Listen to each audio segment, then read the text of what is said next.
Bonjour, j'espère que vous allez bien, je suis ravie de vous retrouver pour cette nouvelle vidéo. J'essaye pour cette année 2025 et pour le futur en général de vous proposer des vidéos un petit peu... J'ai un peu honte de ce que je vais dire. Un peu différentes de ce que je fais d'habitude, c'est-à-dire que... Bon, j'intellectualise peut-être un peu trop le truc, mais j'ai des vidéos face cam, les favoris beauté, les favorites qui sont mes favoris lifestyle, ce genre de choses. Et puis après, j'ai plus le format vlog où je vous emmène dans ma vie de tous les jours. Et ben j'aimerais trouver une sorte d'entre-deux où je filme sous format vlog, c'est-à-dire que la caméra va bouger, va changer d'emplacement pendant toute la vidéo. Attendez, interlude avion qui fait beaucoup de bruit. Donc ce seront toujours des vidéos un petit peu en mouvement mais sur une thématique particulière plutôt qu'un vlog où je vous emmène vraiment dans le déroulé de ma semaine. Donc le format du jour va tourner autour des 10 habitudes qui ont changé ma vie. Un titre pas putaclic mais un petit peu ambitieux mais voilà, je savais pas trop comment résumer ce que j'allais vous raconter ici. Je vais vous parler donc de 10 choses que je fais, franchement si c'est pas au quotidien c'est toutes les semaines et qui me permettent d'aller mieux. Alors il y a vraiment des choses qui coûtent 0 €, 0 centimes. Et puis après, il y aura peut-être d'autres choses qu'il va falloir investir de votre côté, soit qui coûtent un petit peu d'argent, soit qui prennent un petit peu de temps. Je suis en train de vérifier ma liste et en réalité, sur tout ce que je vais vous proposer, il y a quand même pas grand-chose qui coûte très cher. Et si je suis en tenue de sport aujourd'hui et dans mon habit de lumière, c'est pour vous introduire le fait numéro 1, qui est la pratique du pilate. Alors, l'idée, c'est pas forcément de vous inviter à faire du pilate, même si je vais y revenir, c'est une pratique que j'aime énormément. Mais l'idée, c'est d'avoir une activité sportive par semaine. Alors, il y a plein de comptes de plein de personnes qui vont vous dire que il faut faire du sport 5 fois par semaine à la salle, faut aller courir 3 fois par semaine. Vraiment, chacun fait ça à son rythme. De mon point de vue, je pense qu'une heure de pratique sportive, c'est déjà très très bien et que dans des emplois du temps chargés et quand on n'a pas forcément beaucoup de temps, beaucoup de moyens, je pense qu'une heure de sport c'est déjà très bien. Vous connaissez très certainement ma devise que je répète assez souvent qui est que on n'a jamais regretté de faire du sport. En revanche, on regrette souvent d'être resté assis sur son canapé quand on avait une sortie sportive quelle qu'elle soit de prévue et qu'on l'annule à la dernière minute. Donc l'idée c'est de vous inviter à trouver justement une pratique sportive qui puisse vous plaire. J'ai tout un épisode de podcast qui est dédié à cette thématique du sport. Moi je fais vraiment partie de ces personnes qui pendant des années ont crié à tort et à travers qu'elles n'étaient pas sportives. Alors pour autant demain je vais pas vous claquer un 400 mètres nage libre avec un record du monde, mais je suis quelqu'un qui désormais, vraiment la Marielle d'il y a 15 ans n'en reviendrait pas d'entendre ça, mais qui désormais prend du plaisir à faire du sport. Et l'idée c'est de trouver une pratique qui vous plaise, que vous ayez un objectif santé, que vous ayez un objectif de perte de poids. J'ai pas du tout parlé de ce sujet-là parce que je n'ai aucune expertise dans le domaine et que je vous invite vraiment à en parler avec des coachs sportifs qui sont certifiés. Vous pouvez aussi en parler avec votre médecin généraliste. Vous pouvez aussi opter pour un suivi diététique auprès d'un professionnel de santé et j'insiste bien sur ce détail. Ne vous faites pas conseiller par n'importe qui, y compris par des personnes comme moi qui font des vidéos sur internet. La santé c'est trop important pour être pris à la légère, donc surtout rapprochez-vous de gens dont c'est le métier. Moi je viens vous parler du pilate aujourd'hui parce que c'est un sport que je pratique depuis 2013 très exactement. Il y a eu quelques petites interruptions. Tout d'abord l'interruption pendant ma grossesse, voilà, j'ai été alitée, c'était un peu compliqué, et puis après il y a eu toute la période postpartum, mais j'ai repris quand ma fille avait peut-être 4 ou 5 mois, donc après la fameuse rééducation du périnée. Ensuite j'ai un petit peu stoppé le pilate pour me concentrer sur le yoga. Alors ce sont deux sports différents, deux pratiques différentes, mais avec quand même pas mal de choses en commun. Et le pilate est de retour dans ma vie depuis, ça fera 2 ans là à la fin de cette année scolaire. Je vous ai fait une vidéo il y a quelques mois sur ma routine sportive que je vous mettrai sur l'écran, dans laquelle je détaille ce que je fais pendant ces cours de pilates, mais pour vous donner voilà, un petit aperçu de ces quelques dernières années. En 2023 j'ai fait du pilates sur réformeur, sur appareil, c'était la première fois que je testais ça. Je vous mettrai quelques petites incrustations à l'écran pour vous montrer à quoi ça ressemble. Ça n'est ni plus ni moins que du pilates mais guidé par des appareils. Alors il y a le réformeur, la tour, la chair, il y a pas mal de... le spine corrector, il y a pas mal de choses dans le cours, dans le studio dans lequel je me rends, mais le pilates sur tapis c'est très très bien. Alors sans aucune surprise, c'est beaucoup mieux de faire ça avec un prof qui va vous guider, vous suivre et qui va surtout vous corriger, parce que c'est pas si facile que ça. Il y a toute une notion de respiration qui est à associer pour venir contracter les bons muscles au bon moment. Mais si vous n'avez pas les moyens, il existe beaucoup de cours de pilates qui sont disponibles sur YouTube notamment de façon complètement gratuite. Ça ne sera jamais aussi bien qu'avec un prof, mais si vous n'avez pas ni le temps d'aller dans un studio ni les moyens de vous payer des cours, parce que c'est une pratique qui coûte quand même pas mal d'argent, vous pouvez complètement démarrer ça à la maison pour voir si ça vous plaît. Et pour vraiment l'entre-deux entre des cours studio et des cours à la maison, vous avez notamment des MJC qui vous proposent des cours de pilates à des tarifs nettement plus avantageux que dans certains studios. Alors je pense que les élèves sont plus nombreux et que le suivi n'est pas le même, mais je pense que c'est une très bonne première approche pour découvrir ce que le pilate a à vous offrir. Voilà, je vous parle du Pilates parce que moi c'est une pratique voilà, qui me suit depuis de nombreuses années. J'ai découvert ça donc comme je vous disais en 2013. À l'époque j'étais infirmière à Lyon, je sortais d'une très grosse blessure dans le dos suite à un très gros accident du travail. Je sais pas si j'ai déjà raconté cette histoire d'ailleurs, mais j'ai une patiente qui était vraiment en obésité morbide qui est tombée. J'étais debout avec elle et en fait je l'ai retenue. Alors vous allez peut-être vous dire que c'est stupide d'avoir essayé de la retenir parce que je n'avais aucune solution pour la retenir, mais le corps humain est fait comme ça et c'est très bien. En fait j'ai tenté de lui porter assistance et je me suis fait très mal au dos en accompagnant sa chute du mieux que j'ai pu parce que je ne pouvais de toute évidence pas la maintenir. C'est une dame qui était, bon bref je vais pas rentrer dans les détails, mais qui était handicapée et c'était très difficile de la faire marcher et mon dos en a énormément souffert. Je pense que d'ailleurs j'ai eu des répercussions par la suite. En fait j'aurais jamais la réponse, mais suite à cet accident du travail, et le Pilates est rentré dans ma vie à ce moment-là. C'est une pratique sportive qui vient vraiment favoriser la santé du corps entier, mais en ce qui me concernait à ce moment-là, ce qui m'intéressait c'était la santé du dos. On est sur une méthode de gym qui est très douce, sans à-coups, sans impact, mais avec des notions de gainage et de renforcement de la ceinture abdominale pour maintenir une bonne posture. Je pourrais en parler pendant des siècles. L'idée de cette séquence c'est plus de vous inviter à trouver un sport qui vous ressemble. Moi je suis persuadée qu'il y a des gens si je les amenais au Pilates avec moi, ils se feraient suer du début à la fin. Et à l'inverse, moi vous m'emmenez courir, franchement c'est à pleurer tellement je déteste ça. Donc voilà, l'idée de cette séquence c'est plus de vous inviter à trouver un sport qui vous plaise pour remplir l'objectif que vous recherchez. Ça peut être aussi un sport collectif pour faire des rencontres, passer du temps avec vos amis. Voilà, l'idée c'est de vous inviter à trouver quelque chose qui vous convienne. J'interromps cette vidéo pour une petite séquence en collaboration avec la marque Respire, mais finalement ça tombe hyper bien parce qu'on va parler de protection solaire. Et la protection solaire fait vraiment partie des habitudes qu'il faut ancrer dans sa vie une bonne fois pour toutes. Le soleil, il est là tout le temps, partout, qu'il pleuve, qu'il neige, qu'il vente. Et même si on est très content quand il se met à briller, comme le jour où j'enregistre, il faut quand même s'en méfier. Pour se protéger la peau, rien de mieux qu'une vraie bonne protection solaire. Je vous présente ici le stick solaire anti-tache de chez Respire. SPF 50, anti-UVA, anti-UVB et PA++++, pour garantir vraiment la meilleure protection qui soit. La bonne nouvelle, c'est qu'il est enrichi en vitamine E antioxydante qui lui confère donc cette fonction anti-tache, puisque ça va venir lutter contre le stress oxydatif et donc contre les taches qui peuvent s'installer sur la peau au fur et à mesure de l'exposition au soleil. Je vous l'ai déjà dit plusieurs fois, mais je vous le répète ici, la bonne protection solaire, c'est celle qu'on a plaisir à utiliser et à intégrer dans sa routine de soins.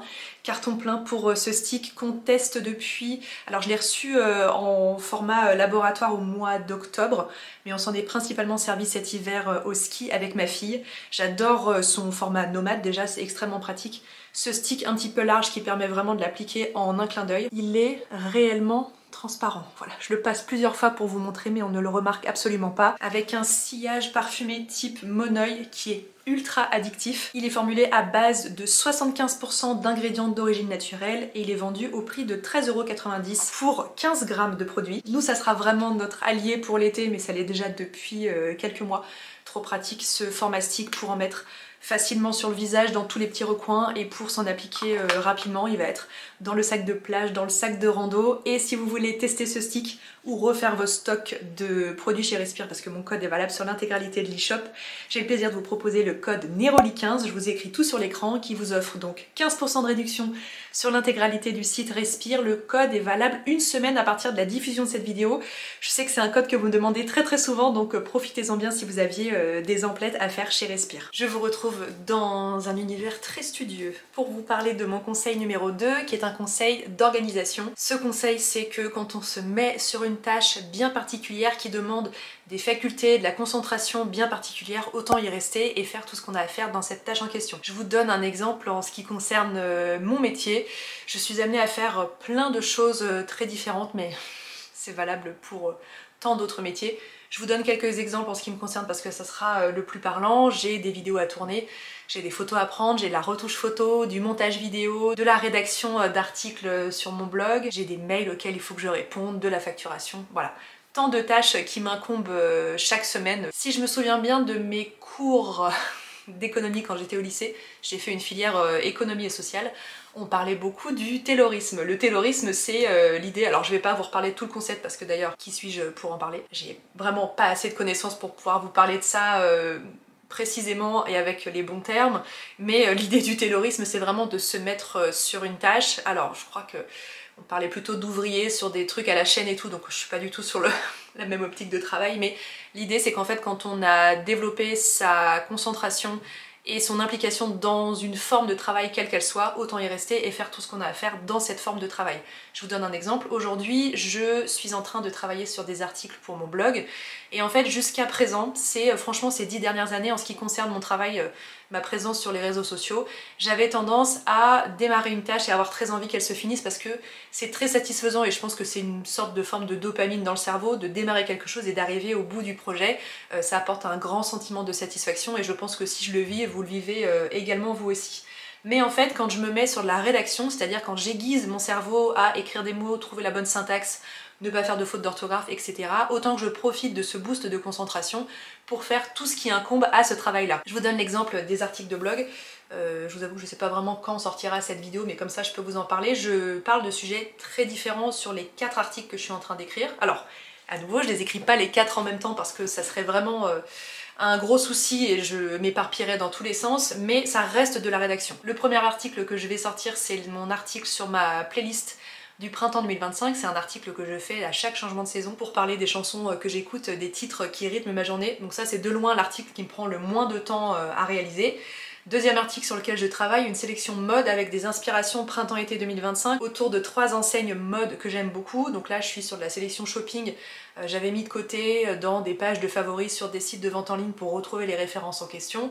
Troisième article, c'est un article en collaboration avec, je vais pas en dire plus, mais un géant du bricolage et ça verra le jour dans quelques semaines au moment où je filme. Donc ça, il fallait que j'envoie une prévisualisation à mon client ce matin pour qu'il puisse valider le contenu de cet article, sachant que j'avais un brief. Un brief, c'est une sorte de document, souvent sous format PDF, que les marques envoient aux créateurs de contenu avec les attentes que le client peut verbaliser vis-à-vis de la collaboration en question. Ça n'est jamais un script, il n'y a aucune phrase qui est écrite que je reprends telle quelle et que je mets dans mon article. Ça me donne des grands axes, des infos, des choses bien particulières que le client souhaite mettre en avant et que moi je peux utiliser pour faire une sorte de trame dans mon article. Ensuite la rédaction m'incombe complètement. Et le quatrième article que je suis en train d'écrire, c'est un article qui s'intitule 8 ans de toi, mais il s'est intitulé 7 ans de toi, 6 ans de toi, etc. C'est un article que je rédige chaque année depuis la naissance de ma fille où je partage des moments, alors pas forcément intimes parce que c'est pas mon style, mais des grands faits marquants de cette année qu'on vient de passer auprès de notre fille. Je le fais vraiment principalement pour avoir des souvenirs pour moi et ça me permet de parler un petit peu de parentalité sans non plus m'épancher sur ce sujet-là parce que vous savez que c'est quelque chose avec lequel je suis pas forcément à l'aise. Mais voilà, pour vous donner un échantillon de ce que je suis en train de faire aujourd'hui et qui va donc dans le sens de ce que je vous prodigue aujourd'hui, qui est de se concentrer sur une tâche à fond pour gagner en productivité, même si il faut vraiment lutter contre cette envie du travail bien fait. Moi c'est quelque chose voilà, que je faisais jusqu'à franchement quelques mois en arrière. Je viens un petit peu de changer ma façon de travailler à ce sujet-là. J'avais très envie moi de filmer une vidéo, puis tout de suite de faire du montage, puis tout de suite la mettre en ligne parce que il y a cette sensation du travail bien fait en fin de journée. On se dit ah bah voilà, ma vidéo elle est faite, elle est postée, elle est montée, tout est fait. Ça peut paraître moins satisfaisant de filmer par exemple 3 vidéos à la suite ou d'écrire 3 articles à la suite, mais en fait on gagne beaucoup en productivité quand on rend service à son cerveau et qu'on s'investit dans une tâche en particulier. Et pendant cette session de travail, j'arrive au conseil numéro 3 qui est de boire beaucoup d'eau. Alors j'aurais du mal à vous donner une quantité bien particulière, d'ailleurs je pense que notamment un médecin peut répondre à une question de ce type-là, parce qu'en fonction de votre corpulence, votre activité physique, je pense que la quantité d'eau ingérée sera toujours un petit peu différente. Moi je pense... à vrai dire j'ai jamais vraiment calculé, mais je dois tourner autour des 2 litres d'eau par jour. Alors j'ai une grande chance, c'est que, alors premièrement j'ai, je sais pas si c'est une chance, mais j'ai naturellement toujours soif. Je me lève le matin, j'ai soif, je vais me coucher le soir, j'ai soif, à tel point que quand j'étais petite on m'avait même fait passer des examens ayant un papa diabétique en se demandant si j'étais pas en train de prendre le même terrain. Il n'en est rien, je suis en très très bonne santé de ce côté-là, mais voilà, j'ai fréquemment soif, donc boire ne me demande pas d'effort, c'est vraiment un plaisir moi, de boire, ça me pose aucun problème. Après comme beaucoup de personnes, si j'ai pas forcément un verre d'eau, une bouteille d'eau sous le nez, si je suis très très concentrée sur une tâche comme ce que je suis en train de faire avec mes articles, je pourrais éventuellement occulter ça. Et deuxièmement, c'est peut-être un peu bête, mais je trouve que dans la société dans laquelle on évolue aujourd'hui, c'est pas vraiment anecdotique. Moi j'adore l'eau, je n'aime pas les sodas. Déjà je déteste tout ce qui est pétillant, donc ça m'enlève vraiment une grande partie de tout ce qui existe sur le marché. Je peux prendre du plaisir à boire vraiment un iced tea bien glacé en été sur une terrasse quand il fait chaud, ou un truc vraiment très très particulier comme ça. Mais par exemple si je vais chez des gens et que j'ai décidé de pas boire d'alcool, on me dit qu'est-ce que tu veux, un sirop, un jus de fruits? Franchement moi je suis très heureuse avec mon verre d'eau et ça je sais que c'est une chance. Si vous n'aimez pas boire d'eau, je sais qu'il existe plein de substituts. Alors il y a forcément des trucs pas naturels dedans, je sais pas si je vous invite à utiliser ce genre de produit. Moi c'est des choses dont je ne fais pas la promotion parce que je n'en utilise pas, je ne m'en sers pas, je ne les consomme pas. Sachez que je suis contactée vraiment toutes les semaines pour mettre en avant des sortes de trucs effervescents, des sachets de poudre pour donner du goût à de l'eau ou autre. Moi j'ai plutôt envie de vous dire que l'eau c'est quelque chose de tellement naturel que c'est presque pas normal de pas aimer ça. Alors vous êtes peut-être dans une situation où vous n'aimez pas l'eau, mais je pense que c'est presque quelque chose auquel il faut se réhabituer, il faut presque se rééduquer. Moi je sais que je bois par exemple un verre d'eau tous les matins quand je me réveille et pas en mode, vous savez les yogi girls qui vous disent un verre d'eau avec un verre d'eau tiède, c'est plutôt ça, souvent avec un jus de citron à l'intérieur, pas du tout, mais vraiment le matin avant de manger, avant de boire un café ou quoi que ce soit, je bois un grand verre d'eau parce que vraiment j'ai soif. Et parfois je bois avant d'aller me coucher, ce qui est une moins bonne idée parce que je me relève pour faire pipi pendant la nuit. Mais il y a quand même une astuce qui fonctionne bien pour boire davantage d'eau, c'est ce type de gourde. Alors ça c'est une Stanley, ça coûte une fortune, j'en suis très contente, mais je vous invite pas forcément à dépenser tant d'argent dans une gourde. Mais elle a l'avantage de garder au frais, d'être transportable avec sa poignée, mais aussi d'avoir cette paille qui permet de ne pas avoir à la retourner pour boire. Donc c'est vrai que quand vous êtes à un ordinateur ou à un bureau, c'est assez pratique à utiliser. Je vous mettrai le lien si je la retrouve. C'est pas le modèle que tout le monde a avec la poignée. Là, moi ça m'intéressait pas parce qu'elle elle fuit pas mal apparemment. Celle-ci quand elle est fermée, vraiment elle ne fuit absolument pas et je l'aime beaucoup. Mais voilà, ça coûte très cher. Je pense qu'une gourde de chez Decathlon fera très bien l'affaire. Et pourquoi boire de l'eau? C'est important. Bon, je pense que j'ai pas forcément besoin d'en rentrer dans le détail. Boire de l'eau c'est vital, hein. Moi les effets que je vois c'est notamment sur tout ce qui est maux de tête. Je peux arriver en fin de journée et me dire mais comment ça se fait que j'ai aussi mal à la tête? Dans 99% des cas c'est parce que j'ai pas bu assez d'eau. Si vous vous enduisez le visage de crème hydratante et que vous trouvez que votre peau est toujours aussi déshydratée et assoiffée, bah commencez déjà par boire de l'eau. Aucune crème, aucun produit cosmétique ne pourra faire mieux que ça. Et puis après sur voilà, les articulations, la digestion, si vous avez des soucis de constipation, je vais pas te donner plus de conseils que ça mais voilà, l'eau c'est littéralement la vie, donc vraiment intéressez-vous de près à votre consommation parce que ça peut avoir plus de répercussions que ce que vous pensez. Et maintenant je voulais vous parler des to-do list et mon secret pour masteriser sa to-do list et pour s'organiser correctement dans la journée ou dans la semaine, c'est d'être réaliste sur ce qu'on écrit sur sa to-do list. Et mon conseil numéro 1 c'est une tâche pénible égale 3 tâches cool. Alors, est-ce qu'il y a vraiment des tâches qui sont cool au quotidien? Je ne sais pas, mais je vous donne un exemple. Si vous devez trier l'intégralité de la chambre de l'un de vos enfants parce que, je vous donne un exemple, vous êtes en train de déménager et que vous avez besoin de créer des cartons qui soient optimisés pour ne pas avoir à faire du tri sur place. Par exemple, se fixer comme objectif le lundi matin de trier les chambres, si vous avez 3 enfants, bah des 3 enfants le matin même, extrêmement mauvaise idée. Ce que j'ai envie de vous dire, c'est de vous rendre service et d'être réaliste avec la charge de travail que ça représente et l'énergie que ça va vous demander. Comment je m'organise pour mes to-do list? Je les fais sur l'appli qui s'appelle Note sur iPhone, alors parce que je suis sur iPhone, mais cette appli doit très certainement avoir des équivalents chez Android, Windows Phone et que sais-je encore. L'intérêt de cette appli c'est que vous pouvez trier par catégorie, donc moi je me fais des listes shopping pour les enseignes dans lesquelles je me rends. Je mets pas par exemple les courses du quotidien parce que je le fais toujours sur une liste papier dans ma cuisine, mais je vous donne un exemple.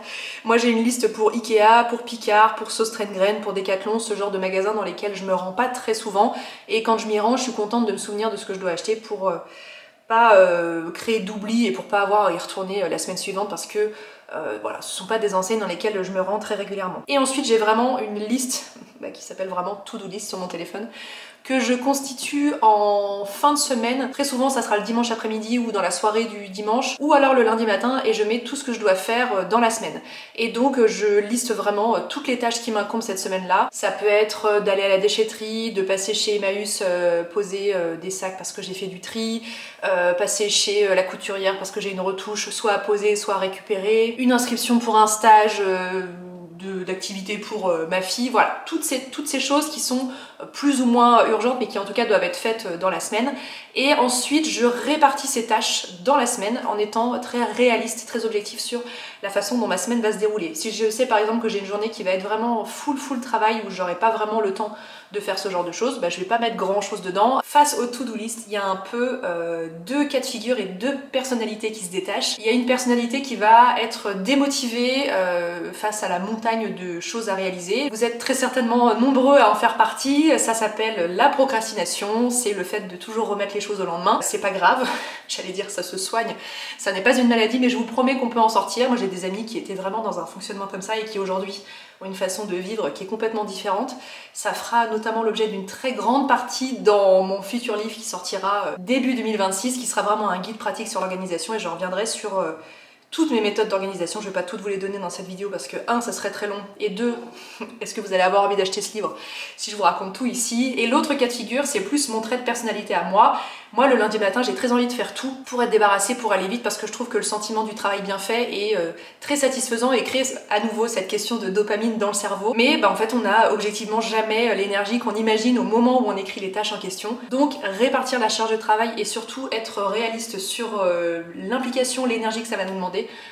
Pour moi, c'est quelque chose qui a drastiquement changé ma vie. Et pour répartir ensuite les tâches dans ma semaine, oui, ça je vous ai pas dit, donc souvent je les liste sur notes parce que c'est très facile. Et ensuite je les répartis sur mon agenda numérique. Moi je suis sur Google Agenda comme probablement beaucoup d'entre vous. J'ai été pendant très longtemps sur un agenda papier, jusqu'à peut-être un peu avant la naissance de ma fille. J'avais pas du tout envie de passer à un agenda numérique, jusqu'à ce que la vie, les changements de vie fassent que je commence à m'intéresser à cette nouvelle forme d'organisation, et vraiment aucun regret.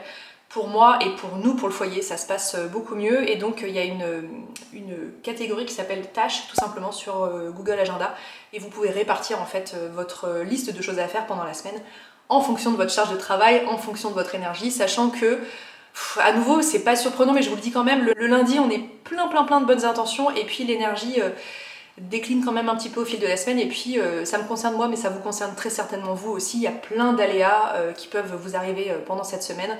Vous pouvez tomber malade, vous pouvez avoir des imprévus, des choses qui deviennent urgentes alors qu'elles ne l'étaient pas, une chaudière qui tombe en panne, des pneus à changer, je sais pas, une vitre qui se casse. Et ça va venir perturber un petit peu l'équilibre de vos choses à faire pendant la semaine. Voilà comment j'arrive en toute humilité à gérer mes to-do list du début à la fin de la semaine. Note à moi-même pour cette partie de la vidéo, pour le montage, monter le son parce que je parle un peu moins fort parce que ma fille est en train de s'endormir. Conseil numéro, je ne sais plus combien parce que je filme cette vidéo sur 2 semaines et que je sais plus où j'en suis. Le conseil est: prenez soin de votre sommeil et instaurez une routine, un rituel pour favoriser l'endormissement. Alors, qui suis-je pour venir donner des conseils, puisque quand je pose ma tête sur l'oreiller, je dors quasiment instantanément. Quentin dit que je suis comme les poupées Corolle. Quand on les allonge, elles ont les paupières qui se ferment. Je fonctionne à peu près comme ça. J'ai la chance d'avoir un extrêmement bon sommeil. En revanche, pendant plus de 10 ans, lorsque j'étais infirmière, j'ai cruellement manqué d'heures de sommeil pour des raisons évidentes de démarrer le boulot à 7 h du matin en ayant 1 heure de route pour y aller, pour des raisons de travail de nuit. Alors j'ai jamais travaillé à temps plein de nuit. Par mois, je pouvais être amenée à faire 4 nuits de travail, la plupart du temps en 12 heures, donc de 19 h à 7 h du matin. Et maintenant que je n'exerce plus comme infirmière depuis bientôt 4 ans, j'ai beaucoup du mal à le croire, le temps passe vraiment vite, mais je me rends compte à quel point c'est précieux de déjà se coucher à la même heure tous les soirs, à 1 heure ou 2 heures près. L'idée c'est pas d'aller se coucher à 21 h 30 pétante, mais juste de lancer son rituel pour aller dormir. Moi je fonctionne vraiment, et je pense que c'est une caractéristique qui est quasiment universelle. Je me complais énormément dans les formes de routine, de rituels. C'est-à-dire que le soir, avant d'aller dormir, ma fille a son rituel depuis qu'elle est toute bébé. Alors bien sûr, le rituel a évolué avec les années, mais globalement, j'ai à peu près le même. C'est-à-dire que on va dîner ensemble, Quentin s'occupe de la vaisselle, etc. C'est d'ailleurs ce qu'il est en train de faire. Pendant ce temps-là, moi je m'occupe d'aller coucher Inès, lui lire une histoire, vérifier que les affaires pour le lendemain soient prêtes, etc. Et une fois qu'elle est en train de s'endormir, je vais prendre ma douche, je me démaquille sous la douche, j'applique toutes mes crèmes. C'est pour ça que je suis luisante comme un verre luisant, parce que je viens de faire toute ma routine de soins que je vous ai pas filmée, mais peu importe, l'idée c'est voilà de faire cette étape toujours au même moment. Et ensuite, alors ça c'est je dirais 7 ou 8 soirs sur 10, je me prépare une infusion qui est fumante, je sais pas si ça se voit. À ce sujet, c'est l'infusion camomille et pêche de la marque Clipper que j'ai acheté chez Decathlon, si vous voulez tout savoir. Ils ont toute une ribambelle de produits juste avant les caisses, vraiment très très malin pour les petits achats d'impulsion juste avant d'arriver à la caisse. Je ne savais pas qu'ils vendaient la marque Clipper, donc je l'ai découverte là-bas.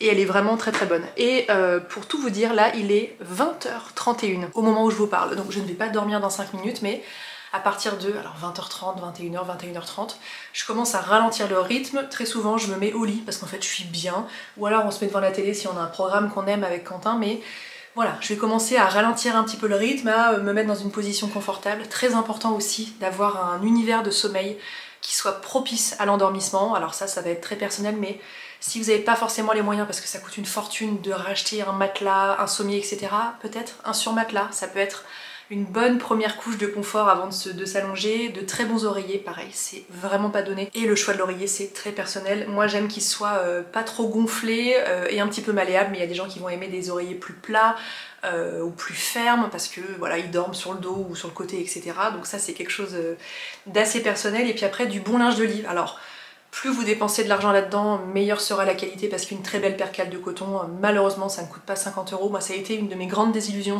de la vie d'adulte, de me rendre compte à quel point le linge de lit coûte cher. C'est franchement pas un détail de trouver une literie qui nous convienne, et voilà, sur les coups de 20h, alors c'est 20h30 ce soir, c'est assez tôt, mais sur les coups de 20h30, 21h, je vais commencer à ralentir le rythme, me mettre au lit, éventuellement bouquiner un petit peu, mais je vais vous reparler de lecture un petit peu plus tard dans la vidéo. Avec Quentin, on a la grande chance d'avoir le même rythme de sommeil, donc je dirais que sur les coups de 22h, 22h30 grand maximum, la lumière est éteinte.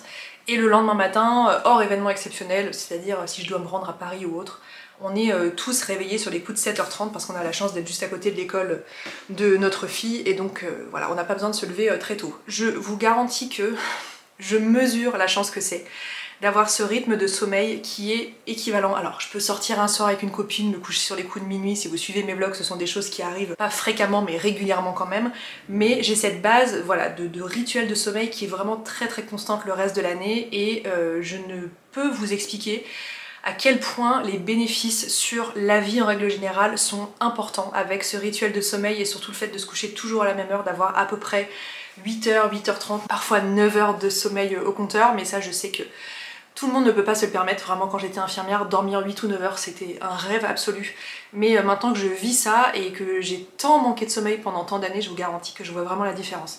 Pareil, si vous entendez des gens qui vous disent ah moi je dors 4 heures la nuit et le lendemain ça se passe super bien, faut pas en faire une fierté. On est dans une société où le sommeil est complètement dévalué. Je pense que ça fera l'objet d'un épisode de podcast parce qu'il faut que j'en parle en long, en large et en travers. Mais voilà, la normalité c'est de dormir 8 heures par nuit et dormir moins. Alors c'est pas gravissime, mais l'idéal, il faut tendre quand même vers un bon 7-8 heures de sommeil, je pense, pour avoir un bon taux de concentration dans la journée, ne pas gagner en nervosité, en stress, pour avoir toutes ces capacités cognitives, pour avoir la vie la meilleure possible. Mais voilà, soutien maximal si vous êtes dans une profession médicale, paramédicale, ou vous êtes dans la restauration, ou voilà, dans tant de métiers où il faut se coucher très tard, ou se lever très tôt, ou les deux, ou travailler de nuit. Parce que je sais à quel point c'est difficile. Si vous n'êtes pas dans ce cas-là, mesurez votre chance et vraiment faites ce qu'il faut pour profiter de ces nuits de sommeil qui peuvent être extrêmement bénéfiques. Je vous garantis qu'une fois qu'on a testé, on voit vraiment la différence sur l'humeur, sur le poids, sur l'énergie au quotidien. Mes cheveux sont indomptables ce matin, donc ne faites pas attention à ce volume capillaire. Une habitude que je vous invite très vivement à prendre dès maintenant, et je vous promets que c'est possible de changer si vous ne fonctionnez pas comme ça, c'est de vous habituer à un espace clair, rangé, et donc de ranger au fur et à mesure, de nettoyer au fur et à mesure, de pas laisser les choses s'entasser. Très souvent dans mes vidéos vous me dites « Ah mais c'est fou, ton intérieur est hyper rangé, quel est ton secret ?» Je n'ai pas de secret. Le secret pour que ça soit rangé, c'est de ranger, et en fait ça fait des années. D'ailleurs, je ne sais pas si ça a déjà été l'inverse, mais ça fait des années qu'en fait, j'ai entraîné mon cerveau à ne pas aimer la pollution visuelle. La pollution visuelle, pour moi, c'est 25 000 choses qui vont traîner sur le plan de travail qui est derrière moi. Alors en ce moment, il y a 2-3 petits trucs, mais vous voyez, j'appelle pas ça du bazar. Pareil sur la table basse, ça ne s'encombre pas. Et en fait, c'est pas miraculeux, j'ai pas de solution magique à vous proposer. Le secret, c'est de ranger dans les temps, de pas laisser les choses s'accumuler, et plutôt que de poser son vêtement le soir sur le canapé en se disant je le rangerai plus tard, en fait si ça vous prend moins de 15 secondes à faire, autant le faire tout de suite. Et au fur et à mesure, on apprend vraiment à son cerveau à ne plus tolérer le bazar. En tout cas moi c'est un truc Je ne supporte pas. En fait, un espace visuel clair, pour moi, c'est un cerveau qui est vide. Et le fait de ne rien avoir dans mon champ de vision me permet d'avoir un espace mental beaucoup plus aéré et me permet d'être plus créative, de lancer davantage de choses. Ma paix mentale est très en corrélation avec voilà, un espace de vie qui soit clair. Alors pour autant, je n'aime pas du tout les espaces aseptisés. Alors là, je ne veux pas donner de conseils, chacun fait bien ce qu'il veut, mais moi j'aime voilà, des étagères où il y a de la vie, où il y a des choses, qu'on voit des livres, qu'on voit tout simplement qu'on vit dans un appartement. Ça, c'est quelque chose que j'aime énormément. J'ai pas mal de bibelots, aux grandes dames de la personne qui partage ma vie. Un intérieur complètement blanc avec très peu de relief, très peu de couleurs. Très peu de choses qui vivent m'ennuierait passablement, mais ça c'est quelque chose de très personnel. Et pour coupler cette bonne habitude avec une autre bonne habitude, je voulais vous parler des podcasts. Je vous invite vivement à vous mettre au podcast si c'est quelque chose que vous n'avez pas encore beaucoup investi. En fait moi, toutes les tâches pénibles de la maison, donc le rangement, les lessives, plier le linge, etc., je le couple forcément avec un podcast pour rendre tout simplement la tâche plus agréable à réaliser. Je vais vous intégrer tout de suite quelques petits plans de ma matinée, une fois que j'ai posé ma fille à l'école, les tâches que je fais et que vous faites très certainement chez vous aussi, que vous ayez des enfants ou non. Refaire les lits, remplir le lave-vaisselle, plier un petit peu de linge. J'en profite pour vous parler de ce casque que vous voyez très régulièrement dans mes publications. Ce sont les AirPods Max. J'ai un cheveu qui me passe devant. De chez Apple.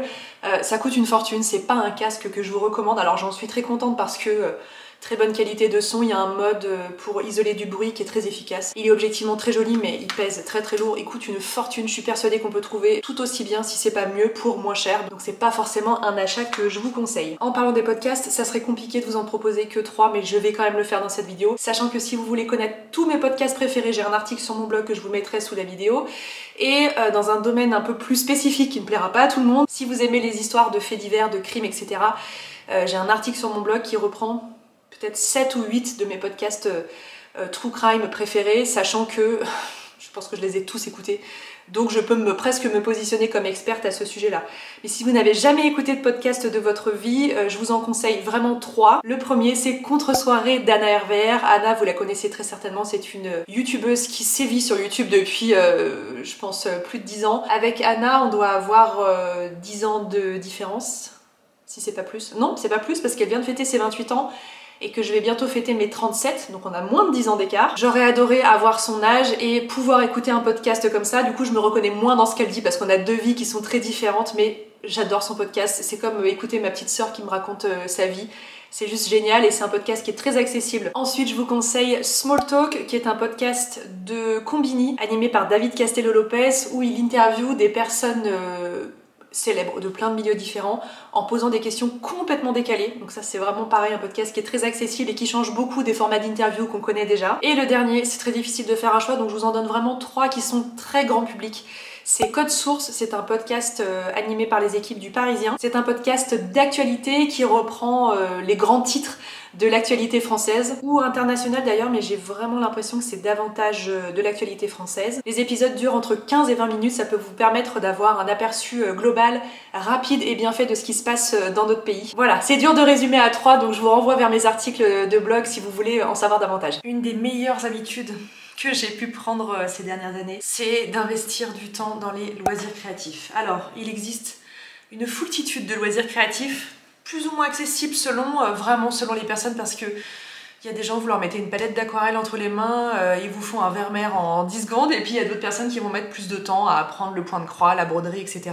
On n'est pas du tout égaux face aux loisirs créatifs. Ça demande de la concentration, de la rigueur, ça demande un peu de créativité aussi, mais je suis persuadée qu'avec un petit peu de temps, on finit tous par exceller dans un domaine quel qu'il soit. Les loisirs créatifs sont très importants pour moi parce que, alors je pense que je l'ai beaucoup mis de côté pendant de nombreuses années et que j'en ai pris conscience très tard, mais j'ai une très grande part de créativité en moi et une part de créativité qui a besoin de s'exprimer. On n'est pas tous égaux face à la créativité. Je voulais vous parler de 3 loisirs créatifs différents que j'ai pratiqués ou que je pratique, parce que le plus simple, c'est quand même de vous parler de choses que je sais faire pour pouvoir vous donner des conseils. Mais il en existe plein d'autres que je n'ai absolument pas investigué, comme par exemple la broderie. J'en ai fait vraiment pendant 2 heures pendant un atelier et je me suis jamais vraiment bien repenchée sur le sujet derrière. Le journaling, alors c'est très à la mode, très tendance en ce moment. J'arrive pas vraiment à comprendre quelle est la différence entre le journaling, le scrapbooking, parce que pour certaines personnes, le journaling c'est juste le fait d'écrire. Pour d'autres personnes, ça va être de faire des collages. Bon après ça reste vraiment des appellations qu'on met sur des activités créatives, quelle que soit la forme qu'elles puissent prendre d'ailleurs, donc peu importe, mais le scrapbooking c'est quelque chose que j'ai beaucoup pratiqué pendant des années. Je suis, mais c'est pas en retard, c'est au-delà d'en retard, puisque je crois que ma dernière page date de 2019. Pendant quelques temps j'étais persuadée que je récupérerais mon retard. Je pense qu'il faut que je fasse le deuil du scrapbooking, je sais pas si je m'y remettrai un jour, mais j'ai 2 très beaux classeurs qui sont remplis de souvenirs jusqu'aux 4-5 ans de ma fille. Et là j'ai accumulé trop de retard et vraiment pour être tout à fait honnête j'ai plus vraiment envie de m'y repencher. D'autant plus que j'avais une super imprimante photo qui est tombée en panne, j'ai demandé un devis pour une réparation, on m'a annoncé un tarif de 200 €, un tarif que j'aurais peut-être un peu de mal à débourser. Et voilà, je suis un petit peu dans une impasse. Je pense que le scrapbooking c'est pas fini pour moi, mais j'ai pas trop l'envie de m'y remettre pour le moment si je suis tout à fait honnête. Si vous aimez le scrapbooking, j'ai une playlist entière sur... Je fais ça, je suis jamais du bon côté, mais peu importe. J'ai une playlist entière sur ma chaîne YouTube où je détaille page par page ce que je pouvais faire pour aboutir à un résultat qui en tout cas me plaisait. Et qu'est-ce qu'il y a d'autre comme loisir créatif que j'ai pas trop abordé? Il y a une grande mode que je trouve géniale du coloriage, mais vraiment du coloriage très créatif avec des effets d'ombre, etc. C'est quelque chose qui personnellement ne m'attire pas, mais je vois plein de contenus passer sur les réseaux et ça a l'air très cool. Moi je vais vous parler de 3 autres loisirs créatifs que j'aime beaucoup, dans lesquels je suis pas forcément experte, mais peu importe. Je n'ai aucun but, je n'ai aucune recherche d'excellence dans ce que je réalise. Je veux vraiment juste passer du temps, éventuellement progresser, mais à mon échelle et à mon niveau, et vraiment juste le fait d'y passer un peu de temps me fait beaucoup de bien. Je suis probablement comme vous, beaucoup sur les réseaux sociaux. Vous êtes en train de regarder une vidéo YouTube, hein, donc voilà, commencez par là. Et mon métier, entre guillemets, m'oblige aussi à être très présente sur les réseaux sociaux, mais j'ai pas envie de me planquer derrière ça. Je pense que si j'avais un métier complètement conventionnel et pas ma chaîne YouTube, pas mon blog, etc., je pense que je passerais trop de temps à mon goût sur les réseaux sociaux, donc mon métier n'est pas une excuse. Dans ces 3 loisirs créatifs, je vais commencer par celui que je trouve le plus complexe et je vais finir par celui que je trouve le plus simple en termes de durée d'apprentissage pour réussir à avoir un résultat correct. Tout le monde ne sera pas d'accord avec moi, mais peu importe. On va partir du plus difficile. Alors c'est pas le plus difficile, mais je trouve que ça demande beaucoup de patience, beaucoup de concentration et même de voir quelqu'un faire le geste avec ses mains, ce qui du coup peut être un frein si on essaye de se former sur des tutos en ligne. C'est le crochet. Regardez ma dernière réalisation, vous avez vu ça dans un récent vlog. J'ai réussi à faire ça, si j'ai réussi à le faire, vous pouvez le faire, mais j'ai vraiment eu un atelier donc avec Célia, je vous renvoie vers cette vidéo où j'explique tout, qui m'a vraiment montré point par point comment aboutir à ce résultat, et franchement c'est 1000 fois mieux que n'importe quelle vidéo YouTube ou TikTok ou n'importe quel tutoriel, parce qu'en fait, voir le geste en 3D plutôt qu'en 2D sur un écran, franchement ça fait toute la différence. J'ai un matériel de crochet écoutez, qui est à faire pâlir n'importe quelle mercerie. C'est mon côté un peu extrême. Alors pour ma défense, j'ai acheté plein de trucs qui m'ont vraiment pas coûté cher et j'ai plein de pelotes comme ça qui m'ont été données par mon amour de voisine qui va bientôt fêter ses 90 ans et qui avait un stock de pelotes. Et elle m'a donné plein de choses et elle m'a dit « Ah bah si tu fais du tricot, bon du tricot non mais du crochet, je te donne plein de choses. » Donc j'ai plein de petites chutes comme ça. Pour le moment je suis pas très douée, je sais faire ce genre de choses, donc globalement je peux faire une écharpe. Mais voilà, j'ai des projets plus ambitieux pour la suite. Ça c'était vraiment pour m'exercer en fait à ce que mon point devienne de plus en plus régulier. C'est pas parfait, je n'en ai rien à faire. L'idée c'est que je progresse à mon niveau et je suis très contente de ce que j'arrive à faire. Et j'ai acheté cette pelote chez Action si vous voulez tout savoir. C'est un magasin que je ne fréquente pas, mais on m'en a dit beaucoup de bien pour les loisirs créatifs. En effet ça m'a coûté genre 2,12 €. L'idée c'était de ressortir avec une pelote qui puisse me donner ce résultat là. C'était un peu un fail puisque comme vous pouvez le remarquer, je suis arrivée à la fin de mon chouchou et je n'ai que 2 couleurs dessus parce qu'en fait les couleurs s'alternent assez peu régulièrement. Il faut vraiment tirer la pelote pendant 1 mètre ou 2 avant de commencer à avoir une différence de couleur. Contrairement à celle-ci qui était présente dans l'atelier et qui du coup m'a donné ce résultat multicolore que j'adore. Donc voilà, le crochet, génialissime. Il y a plein de tutos gratuits sur YouTube, sur TikTok, sur Instagram, mais avec cette limite, voilà, du côté 3D qui pour moi est un vrai frein parce qu'en fait je trouve que ça vaut le coup que quelqu'un vous montre vraiment la gestuelle et la technique, et sans aucune surprise, des personnes qui font ces tutos sont vraiment expertes dans leur domaine et réalisent donc des gestes qui semblent être d'une fluidité incroyable, et puis c'est assez compliqué à reproduire chez soi. Mais il y a probablement des personnes qui vont vous dire qu'elles ont réussi à crocheter comme ça. Voilà, je suis pas forcément un exemple à suivre. Deuxième loisir créatif que j'adore, je vous en parle depuis longtemps, c'est l'aquarelle. Je vous montre ça parce que c'est la boîte dans laquelle j'ai rassemblé tout mon matériel. Alors je vais pas trop m'étendre sur le sujet parce que j'ai un article complet sur lequel j'ai passé beaucoup de temps sur mon blog où je vous raconte tout.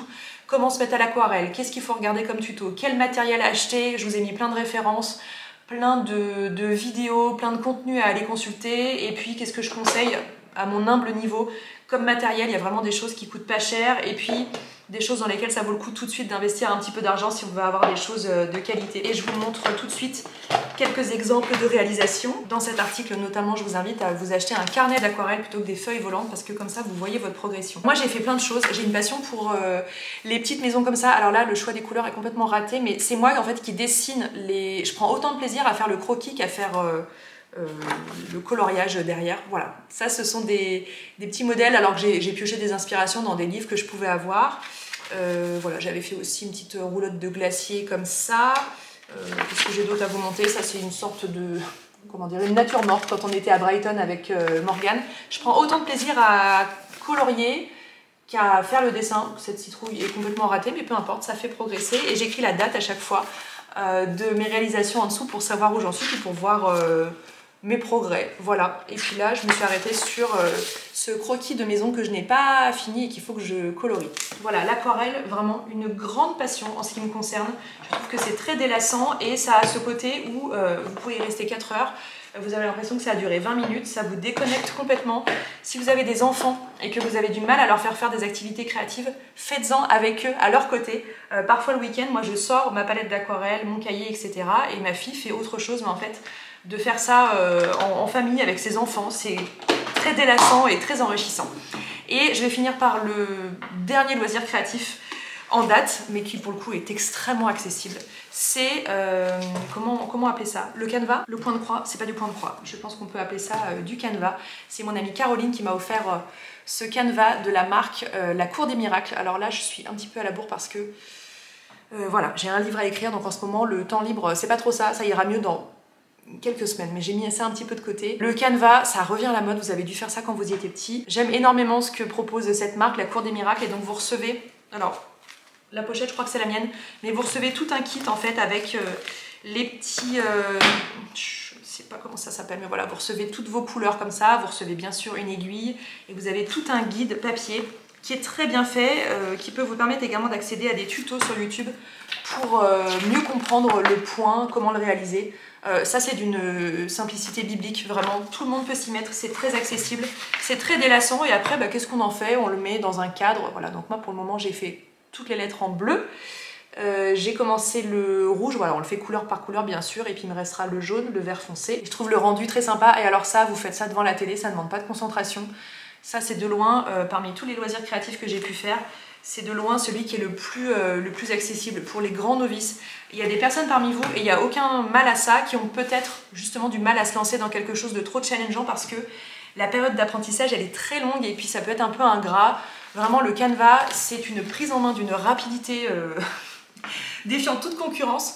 Donc je vous invite voilà, vivement à investir dans un loisir créatif qui puisse vous convenir et vous permettre de vous évader parce que ça fait beaucoup de bien. Je vous retrouve dans ma chambre derrière l'une des nombreuses bibliothèques de la maison puisque j'adore l'idée d'un intérieur qui regorge de livres pour vous parler d'une très bonne habitude que j'ai reprise, que j'avais beaucoup quand j'étais plus jeune et que j'ai reprise il y a quelques années, c'est la lecture. Et je vous invite vivement en fait à mettre du temps dans la lecture parce que je suis persuadée qu'on a tous un style de livre ou un format qui au fond de nous nous plaît ou nous plaira réellement. Moi la lecture a bercé ma vie pendant vraiment toute mon enfance et toute mon adolescence et comme beaucoup de personnes j'ai commencé à moins lire avec les années et vraiment le gros gap ça a été la naissance de ma fille où vraiment par manque de temps et par manque de temps personnel surtout, je me suis mise à délaisser la lecture au profit de loisirs qui demandent moins d'espace intellectuel. Voilà, je vais être très honnête mais c'est vraiment comme ça que ça se passe. Se foutre devant une série, un film, une vidéo YouTube demande moins de concentration, moins de capacité cognitive et c'est vrai que la lecture de ce côté-là demande plus de concentration et parfois on n'a juste pas l'espace cérébral nécessaire pour s'y mettre. Alors il y a quand même quelque chose que j'ai remarqué, j'ai vu un réel sur Instagram il y a pas longtemps, je ne sais plus par quelle personne, quelqu'un qui disait je lis beaucoup moins depuis quelques années mais aussi parce que maintenant je lis beaucoup de livres pour enfants quand on a des enfants dans sa vie et c'est vrai qu'il y a un moment où en fait on se met à lire beaucoup d'histoires pour les enfants et en réalité si on dézoome un petit peu on ne s'arrête pas de lire. Mais voilà, je voulais absolument faire cette séquence dans cette vidéo pour vous parler de lecture. On a des livres dans pas mal de recoins de la maison et je sens que ça interpelle parfois des gens qui viennent chez nous parce qu'on a beaucoup de livres et pourtant j'ai pas la sensation qu'on en ait énormément, mais entre des BD, des romans, des sagas, ça peut être des livres de cuisine, des guides de voyage, ce genre de choses, c'est vrai qu'on a quand même pas mal d'ouvrages à la maison. Alors en lecture, il y a plein de choses qui existent. Je vous donne l'exemple de la bande dessinée, moi ça va faire 2 ans maintenant je pense, globalement depuis que je me suis remise à apprendre des livres à la bibliothèque, que je lis de la bande dessinée. C'est un format que je ne lisais pas du tout avant. J'avais un gros a priori en me disant que ça se lisait trop vite, que ça allait pas m'intéresser, et en fait c'est un format que j'aime beaucoup à ce sujet. Donc j'ai un article sur mon blog que j'ai sorti il y a quelques jours au moment où j'enregistre, où je vous parle de 10 bandes dessinées très accessibles que je vous conseille pour vous mettre ou vous remettre à la lecture. Et j'ai également un article sur mon blog avec 10 conseils, 8 conseils, je ne sais pas, pour se remettre à la lecture. Pareil, je vais pas me répéter dans cette vidéo, je vous invite à aller le lire et je vous le mets dans la barre d'infos. Je voulais vous parler de quelques lectures différentes. Alors on va commencer par les grands classiques, les romans. Je vous parle de celui-là parce que ma belle-maman vient de nous l'offrir, La très catastrophique visite du zoo de Joël Dicker, qui apparemment a un twist un petit peu différent par rapport à ce que l'auteur a pu proposer jusqu'à présent. C'est un auteur que j'aime beaucoup, que je pense être très accessible, c'est une lecture qui est simple. Et moi j'ai énormément de mal avec l'élitisme lié à la lecture, et donc quand je dis que c'est simple, c'est pas du tout pour dire que c'est pas une lecture qui élève l'esprit, parce que c'est vraiment un discours que je ne supporte pas entendre. Simple dans le sens où ça se lit facilement, et moi c'est tout ce que je demande à un livre. Si ça me demande trop de réflexion, trop de concentration, c'est même pas la peine. Et voilà, on vient donc de l'avoir en cadeau et j'ai hâte de le découvrir d'ailleurs. Je vais le ranger pas plus tard que maintenant dans cette bibliothèque là. Après à vous d'investir la romance, les romans plus fantastiques, les polars, les thrillers, des lectures aussi qui peuvent être plus prenantes en termes d'émotion. Je pense à Virginie Grimaldi, je pense à Valérie Perrin, qui sont des autrices que j'adore. Et puis après je voulais vous parler de quelques magazines que j'aime énormément, dont je vous parle très souvent, donc je pense qu'il n'y aura pas de grande surprise dans cette vidéo. Si vous êtes fan de loisirs créatifs, pour en revenir à ce que je disais un peu avant dans la vidéo, vous avez Flo qui est un mensuel, je crois. Oui, qui parle de loisirs créatifs. Alors c'est un magazine qui est esthétiquement extrêmement réussi, avec très peu, voire pas de publicité à l'intérieur. Vous pouvez vous en servir aussi pour faire des collages. Enfin, il y a plein de pages qui sont dédiées aussi aux loisirs créatifs. Très beau magazine qui est pas donné, hein. Ça coûte 8,90 €, mais franchement je vous promets que vous en avez pour votre argent. Ensuite le magazine Society. Voilà, est-ce que j'en parle assez? Je ne sais pas. Un magazine auquel je suis abonnée, c'est l'un des rares magazines auxquels je suis abonnée, qui est un quinzomadaire, donc qui sort toutes les 2 semaines, qui parle d'actualité, de grands faits de société, et également parfois, pour mon plus grand plaisir, de faits divers. Je trouve les articles extrêmement bien rédigés et c'est vraiment un magazine que je dévore. Il n'y a pas un seul exemplaire qui a pu me décevoir ces dernières années. Et pour finir, le 1 hebdo, je vous en ai amené 2. Le 1 hebdo, comme son nom l'indique, est un hebdomadaire. J'ai failli m'abonner, mais en fait chaque magazine, je vous en ai parlé il n'y a pas longtemps, tourne autour d'une seule et même thématique. Donc là on parle d'amitié, et dans celui-ci on parle de sensibilité, qui sont 2 thèmes qui me plaisaient beaucoup. Puis parfois j'avoue que les thématiques abordées m'intéressent moins, donc c'est pour ça que je me suis pas abonnée. Je préfère l'acheter au coup par coup quand les sujets m'intéressent.